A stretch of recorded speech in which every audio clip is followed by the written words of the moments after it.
Hello mga mare, ako nga pala si Marilyn, isang OFW dito sa Hong Kong. Nakipagsapalaran para matupad ang mga pangarap at mabigyan ng magandang buhay ang aking pamilya. Nakaupo nga pala ako dito mga mare at kumakain kami ng sunflower seed kasama ng aking kaibigan.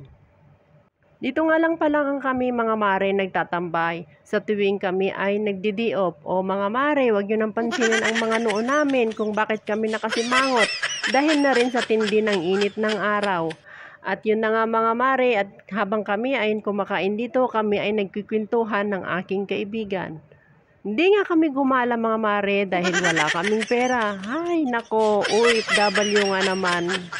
Ganito nga lang talaga ang buhay namin mga mare tuwing linggo. Kapag naubos na ang aming mga sahod, nakaupo na lang talaga kami dito maghapon, maghihintay ng oras, pampalipas oras, kung ano-ano na lang talaga ang mga nakakain namin dito kapag kami ay nakaupo dito at nagkukwentuhan.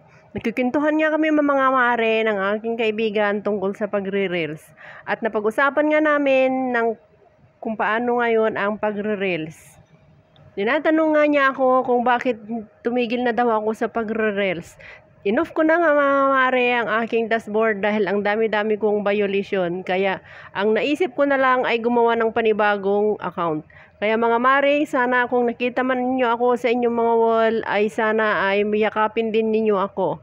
Ito na naman at nag-iisip ako mga mare na magkikipagyakapan ako na wala naman akong kayakap talaga. Mga mare, walang personalan. Trabaho lang to at maghanap buhay tayo.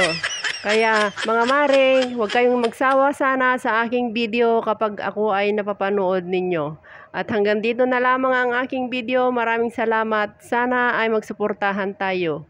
See you next video.